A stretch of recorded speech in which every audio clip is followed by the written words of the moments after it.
When Keanu Reeves walks into a quiet, hidden restaurant in New Orleans, he expects nothing more than a simple meal. But then, he hears it. A voice, haunting, raw, filled with something he can't ignore. In that moment, everything shifts. Something about this girl, about this song, feels different, too real, too personal. Keanu doesn't know it yet, but this night won't be just another quiet escape. It will pull him into a story he never saw coming. Before we continue this story, let us know where you're watching from. And if you enjoy stories like this, subscribe to the channel, because tomorrow we have another special story for you. The warm night air in New Orleans carried the scent of spices, freshly baked bread, and the unmistakable hum of jazz drifting from the dimly lit bars. The city, alive with music and mystery, was a tapestry woven with stories hidden in its cobblestone alleys. Keanu Reeves walked through the narrow streets of the French Quarter, his pace slow, his head slightly lowered beneath the brim of a baseball cap. He had arrived in Louisiana for a film event, but the red carpets had never fascinated him as much as the small, quiet moments where he could simply observe the world without being observed. He wasn't looking for anything extravagant tonight, just a simple meal in a place where no one would recognize him. That's when he found it. A small, tucked-away restaurant with no flashy signs, no lines at the door, just warm lights filtering through the windows and the faint sound of silverware clinking against plates. The kind of place only locals knew about. Inside, the ambiance was rustic and intimate. Wooden tables worn with age, shelves lined with dusty wine bottles, and soft, flickering candlelight giving the space a golden glow. The scent of slow-cooked Creole food filled the air. Keanu chose a corner table, away from the entrance. A middle-aged waiter approached him with an easygoing smile, handing over a menu. There was no flicker of recognition in his eyes. Perfect. He ordered a simple plate of jambalaya and a glass of wine, wanting nothing more than to lose himself in the rhythm of the night. As he waited for his food, he let his eyes wander. The restaurant was busy, yet peaceful. Couples leaned in close, speaking in hushed tones. A group of friends laughed over shared plates. A woman at a nearby table scribbled furiously in a worn notebook, lost in her own world. For the first time in what felt like forever, Keanu exhaled, his mind finally settling. But then, something changed. It started softly, like a whisper floating through the room. Keanu's head lifted. In the far corner of the restaurant, a small stage had been set up. Nothing fancy, just a stool, a microphone, and an old speaker. And standing there, gripping the mic with both hands, was a girl. She couldn't have been more than 13 years old, but there was something about her presence, something larger than life. Her eyes were closed, her brows slightly furrowed as if she were holding on to something no one else could see. And then, she sang. Her voice was not just beautiful, it was haunting. Keanu's breath caught in his throat. There was something in the way she sang, a rawness, a weight that didn't belong to a child.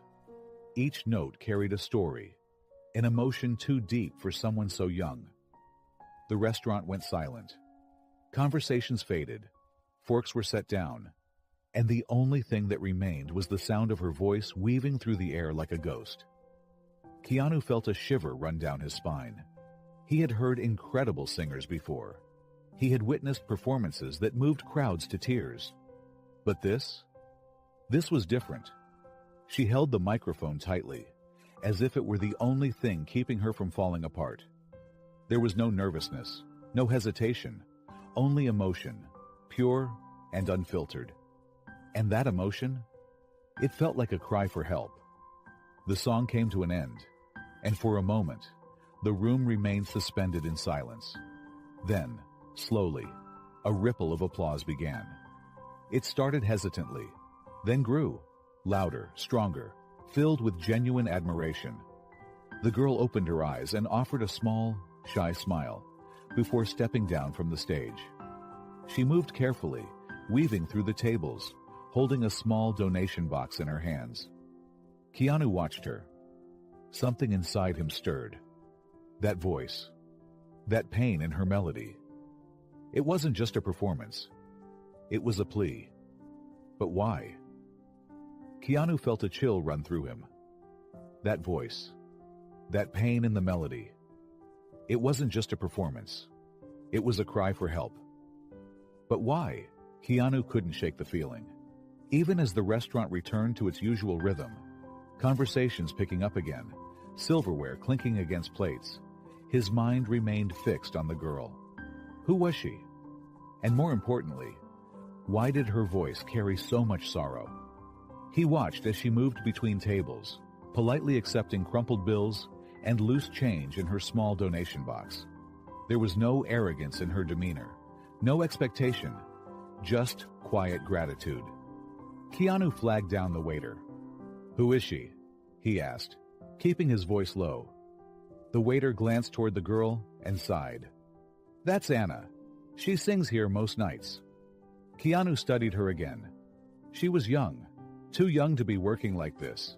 And yet, she carried herself with an air of quiet determination, like someone who had no choice but to grow up too soon. "She doesn't get paid?" Keanu asked. The waiter shook his head. "Number she sings for donations." Keanu frowned. "Why?" The waiter hesitated, then leaned in slightly. His voice softened. "She's trying to save money for her grandfather's surgery." Keanu felt a pang in his chest. "She does this every night?" "Almost." The waiter nodded. "She's been coming here for months. Some of the regulars give what they can, but it's never much." He sighed, his expression troubled. Her grandfather, Giovanni, used to be a well-known craftsman, restored a lot of the old buildings in town. But now he's sick, needs surgery, but refuses to accept charity. Keanu's grip on his glass tightened. The pieces were starting to come together. Anna wasn't just a girl with a beautiful voice. She was a child, fighting against fate, carrying a weight too heavy for her small shoulders. And her grandfather. He was a man trapped in his own pride and helplessness. Keanu exhaled, staring down at the wine swirling in his glass. He knew that pain all too well, the feeling of wanting to help someone you love, yet feeling utterly powerless to change their fate. He had lived it before, and he couldn't just walk away from it now. Across the restaurant, Anna continued collecting donations. Some people gave generously, pressing folded bills into her hands with sympathetic smiles. Others barely looked at her, tossing loose change into the box without a word. She accepted it all the same, thanking each person with quiet sincerity. When she reached Keanu's table, she stopped. Up close, he could see the exhaustion in her bright, intelligent eyes. She didn't immediately recognize him, just another stranger in a city full of faces. Keanu pulled out his wallet. He didn't want to overwhelm her with an absurd amount of money. Not yet. Instead, he placed a $100 bill into the box. Anna's eyes widened. "Sir, this is too much." He smiled gently. "Consider it a tip." She hesitated, looking down at the money, then back up at him. "Thank you," she said quietly. Her voice was so different now, soft, almost fragile. Nothing like the powerful force that had just filled the room moments ago. Keanu hesitated before asking, "How is your grandfather?" Anna blinked, surprised. Most people didn't ask. They just gave money and moved on. She bit her lip, gripping the donation box a little tighter. He's doing his best," she said carefully. But Keanu heard what she wasn't saying. She was afraid that no matter how much she sang, no matter how much she raised, it wouldn't be enough. Keanu nodded, as if he understood completely, because he did. Keanu watched the girl as she walked away. There was something in her voice that struck him, something that echoed the pain he once carried. But he knew this story was far from over. Keanu sat in silence, watching as Anna moved through the restaurant. The weight on her small shoulders was unmistakable. She was young, but she carried herself with the quiet resilience of someone who had learned to fight battles too soon. His fingers traced the rim of his wineglass as his mind replayed her performance. The way her voice seemed to plead with the world, how it cracked slightly in places, not out of weakness, but because she felt every word she sang. The more he thought about it, the more he realized. This wasn't just about the money. Anna wasn't just collecting donations. She wasn't just performing. She was trying to hold on to something, someone, before time ran out. And Keanu couldn't ignore that. As she passed by his table again, he gently raised a hand. Anna. She paused, surprised. Few people remembered her name after she finished singing. Most just dropped a few bills into her box and moved on with their lives. But this man was different. He wasn't looking at her like the others. He wasn't just impressed by her voice. He saw something deeper, something she wasn't sure she wanted to be seen. She hesitated, then stepped closer. Yes? Keanu offered a small smile, motioning to the empty seat across from him. Sit with me for a minute. Anna glanced around uncertainly. She was supposed to finish collecting donations before heading home. But something about this man, his quiet kindness, his gentle patience, made her pull out the chair and sit down. For a few moments, neither of them spoke. Keanu let her breathe. Then, finally he asked, "How's your grandfather doing, really?"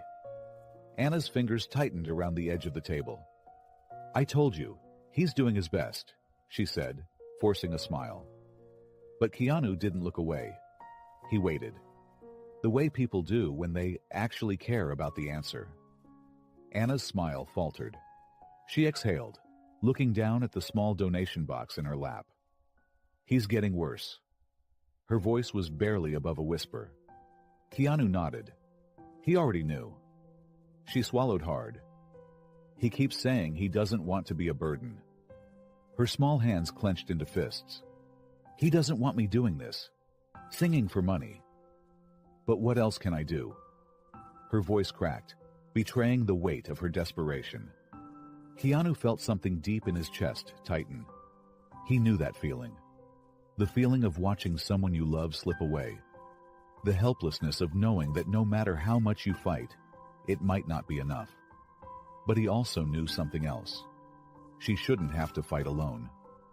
Anna wiped at her eyes quickly, embarrassed. "Sorry, I don't usually talk about this." Keanu shook his head. "You don't have to apologize." Anna looked at him, really looked at him. "You understand, don't you?" He nodded slowly. "Yeah, I do." She waited, expecting him to say more. But he didn't, because some kinds of pain don't need words.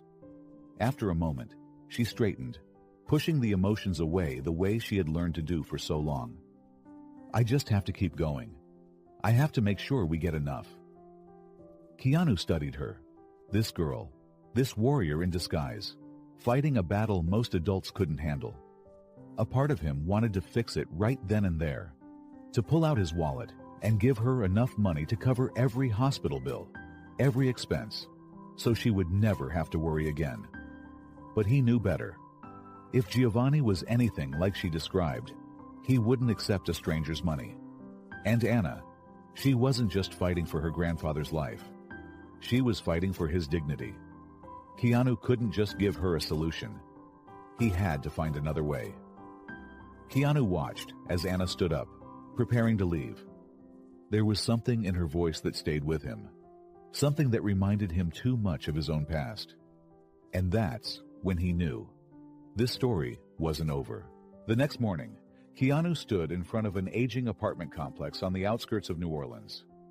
It wasn't run down, but it had seen better days. Weathered walls, rusted balcony railings, a place filled with stories where people once dreamed big, but now lived with what they had. Anna had mentioned apartment 3B. Keanu adjusted the strap of his canvas bag and climbed the stairs, thinking about the man he was about to meet. Proud, stubborn, a man who had built a life with his own hands, only to find those hands failing him now. He knocked.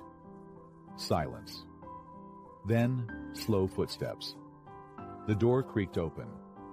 Giovanni stood there, thin but strong, slightly hunched, his salt and pepper hair framing a face lined with time. His sharp eyes studied Keanu with suspicion. "Can I help you?" Keanu smiled gently. "Hi, I'm Keanu. I heard about your work, your restorations. I wanted to meet you." Giovanni frowned. "My work?" Keanu nodded. "Restoring history. That's an art." Giovanni rubbed his chin. "That was a long time ago. But you still remember it." A pause. Then, reluctantly, Giovanni stepped aside. "Come in." The apartment was modest but neat, filled with wooden furniture, faded photos, and hand-carved trinkets. Keanu's eyes flicked to the workbench in the corner, cluttered with unfinished wooden pieces. Giovanni was still creating. "Coffee?" Giovanni asked gruffly. "Sure." As it brewed, Giovanni eyed him. "What's a man like you doing here?" Keanu smiled. "I met Anna last night." Giovanni's expression hardened. "She shouldn't be singing in those restaurants," he muttered. "She should be living her life, not—" He stopped, shaking his head. "I never wanted this for her." Keanu leaned forward. "She's doing it because she loves you." Giovanni scoffed. "That's the problem." He took a sip of coffee and sighed. "She thinks if she works hard enough, she can fix things. That she can fight the inevitable." His voice dropped. "But I won't let her waste her life trying to save me." Keanu chose his words carefully. "You taught her to be strong." Giovanni glanced up. "But strength isn't just about fighting alone. Sometimes, it's about knowing when to let people fight with you." Something flickered in Giovanni's eyes. Recognition. Then, just as quickly, it was gone. "I don't take handouts," he said firmly. Keanu smiled, reaching into his canvas bag. "Good, because I didn't bring one." He placed a small wooden box on the table. Giovanni frowned. "What's this?" "Something I found in an antique store. It reminded me of your work." Cautiously, Giovanni picked it up, his fingers tracing the intricate carvings, the smooth, aged wood. His hands recognized the craftsmanship instantly. For a moment, he seemed lost in it. Keanu watched his expression shift. "You're an artist," Keanu said softly, "and the world still needs artists." Giovanni looked up. His eyes were tired, but not defeated. For the first time in a long time, his hands didn't feel weak. They felt like they still had something left to create. Keanu left Giovanni's apartment with a new idea. The old man's pride was unshakable. He'd never accept charity. But Keanu had seen something in his eyes, just for a moment, a flicker of life. This wasn't about giving Giovanni something. It was about restoring what he had already built.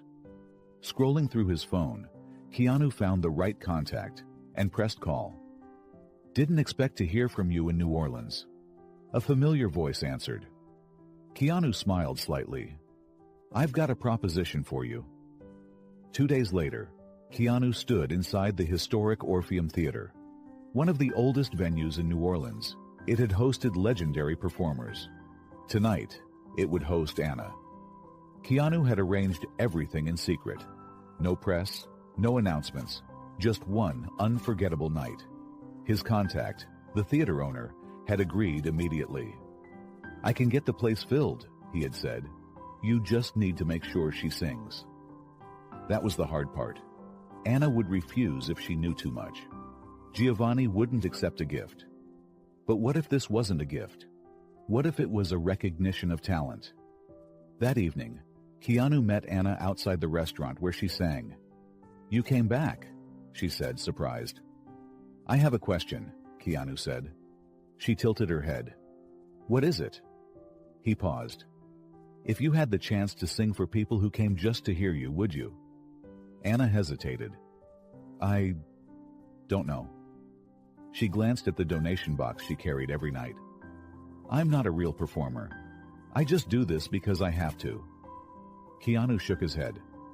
"Number, you do it because it's in you." Anna bit her lip. She had spent so long singing out of necessity that she had forgotten what it meant to sing for the joy of it. Keanu pulled out a ticket and handed it to her. "For tomorrow night. Just watch. That's all I'm asking." Anna studied it, confused. "But why?" Keanu smiled. "Because I think you'll find something there you didn't expect." The next morning, Keanu returned to Giovanni's apartment. "Back again?" the old man muttered. Keanu smirked. "I don't give up that easy." He set a piece of wood on the table. Giovanni frowned. "What's this?" "A commission," Keanu said. "A theater downtown needs someone to restore its original woodwork. They need real craftsmanship." Giovanni scoffed. "And you thought of me." Keanu shrugged. "Your reputation speaks for itself." Giovanni traced his fingers over the wood, something shifting in his eyes. "One night," Keanu pressed. "Come see the place. If you don't want to do it, you walk away." Finally, the old man exhaled. "Fine, I'll go." Step one was complete. That evening, the Orpheum Theater was packed. Keanu stood backstage, watching strangers, locals, and musicians fill the seats. They weren't here for just any show. They had heard whispers of a girl with a voice that could stop time. Anna arrived with Giovanni, her eyes widening at the Grand Theater. "This is..." She trailed off, overwhelmed. Keanu smiled. "Something different." Giovanni, meanwhile, ran a hand over the wooden frames. "Someone restored this," he muttered. Keanu crossed his arms.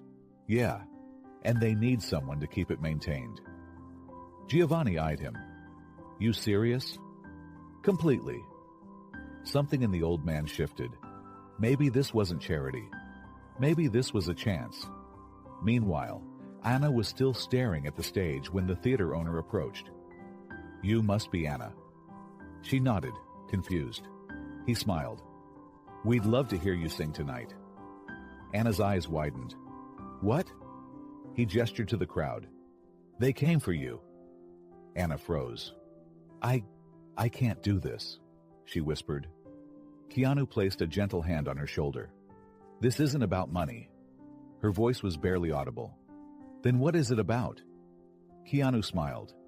"It's about you." The lights dimmed. The audience hushed. Anna stepped toward the microphone. Her heart pounded. Her hands shook. She had never been more terrified. But for the first time in a long time, she had never felt more alive. Anna stepped onto the grand stage of the Orpheum Theater, her hands trembling. The lights were blinding, the audience overwhelming. She wasn't ready. She had always sung to survive, to keep her grandfather alive. But this was different. She turned to Keanu, panic in her eyes. "I can't do this," she whispered. Keanu knelt beside her, his voice calm. "You don't have to. But if you don't, you might always wonder, what if?" Anna's breath caught. This wasn't about money. It was about believing in herself. The theater fell silent as Keanu sat at the grand piano, his fingers pressing into the keys, playing a melody that felt like home. Anna closed her eyes. Then she sang. Her voice started softly, hesitant. But as she let go, let herself feel the music, it grew stronger, richer, filled with every emotion she had buried for years. The audience leaned in, captivated. This wasn't just a performance. This was her truth. As the last note faded, a deep silence filled the room. Then, thunderous applause erupted, a standing ovation. Anna stood frozen, staring at the cheering crowd. They weren't clapping out of pity or sympathy. They had heard her, really heard her. For the first time, she felt seen. From the side of the stage, Giovanni watched, his hands shaking, not from illness, but from emotion. For so long, he had pushed Anna away, believing he was protecting her. But she had never been burdened. She had been becoming. Anna met his gaze, tears in her eyes. "I'll do the surgery," Giovanni said softly. A sob escaped her lips as she ran to him, wrapping her arms around him. She had been fighting for so long. Now, she could finally breathe. The theater owner stepped onto the stage, smiling. Thanks to the generosity of this incredible community, we've raised enough to cover Giovanni's surgery. The crowd erupted again, but Anna barely processed it. This wasn't just about saving her grandfather. It was about changing everything. As the crowd cheered, Keanu knew something deeper had happened tonight. Because sometimes